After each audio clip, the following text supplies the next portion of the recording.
آگے بڑھتے ہوئے بات کریں گے سائفر کیس کی۔ چیئرمین تحریک انصاف کی اوپن کورٹ جج کی تعیناتی اور جیل ٹرائل سے متعلق فیصلے کے خلاف انٹرا کورٹ اپیل پر اسلام آباد ہائی کورٹ میں سماعت ہوئی۔ عدالت نے وکیل سلمان اکرم راجہ سے استفسار کیا کہ کیا آپ نے وفاقی حکومت کا جواب پڑھا ہے؟ وکیل سلمان اکرم راجہ نے جواب دیا، نہیں، میں نے وفاقی حکومت کا جواب نہیں پڑھا۔ انسداد دہشت گردی عدالت میں ججز کی آسامیاں مہینوں سے خالی ہیں۔ کسی بھی جج کی تعیناتی پر متعلقہ ہائی کورٹ کے چیف جسٹس سے مشاورت کرنا لازم ہے۔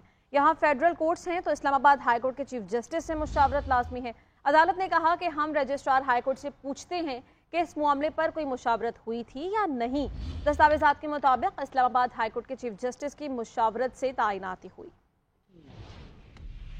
چیئرمین پی ٹی آئی کی سائفر کیس کے جیل ٹرائل اور جج تعیناتی کے خلاف درخواست اسلام آباد ہائی کورٹ کے جسٹس میاں گل حسن اورنگزیب اور جسٹس سمن رفت امتیاز پر مشتمل ڈویژن بینچ نے سماعت کی۔ وفاق کی جانب سے تحریری جواب عدالت میں جمع کرایا گیا۔ عدالت نے ریمارکس دیے کہ انسداد دہشت گردی عدالت کے جج کو بطور آفیشل سیکرٹ ایکٹ عدالت کے جج تعینات کرنے کا نوٹیفیکیشن جاری کیا گیا تھا، وہ کہاں ہے؟ ہم وفاقی کابینہ کے فیصلے کو دیکھنا چاہتے ہیں۔ ایڈیشنل اٹارنی جنرل نے آفیشل سیکرٹ ایکٹ عدالت کے جج کی تعیناتی کا وفاقی کابینہ کا فیصلہ عدالت کے سامنے پیش کرتے ہوئے موقف اپنایا کہ آفیشل سیکرٹ ایکٹ کے جج ابو الحسنات ذوالقرنین کی تعیناتی وفاقی کابینہ نے کی ہے، جس پر وکیل سلمان اکرم راجہ نے کہا کہ جج کی تعیناتی کے لیے متعلقہ چیف جسٹس سے مشاورت نہیں کی گئی۔ جیل کے ایک چھوٹے سے کمرے میں ٹرائل کیا جا رہا ہے، جس کے بعد عدالت نے انٹرا کورٹ اپیل پر وفاق، وزارت قانون اور ایف آئی اے سمیت تمام فریقین کو نوٹس جاری کر دیے۔ سینئر وکیل حامد خان نے میڈیا سے گفتگو میں کہا کہ سائفر ایک جعلی کیس ہے، اس کے پیچھے کوئی ثبوت موجود نہیں۔ سپریم کورٹ نے ہمیشہ اوپن ٹرائل کے بارے میں کہا ہے۔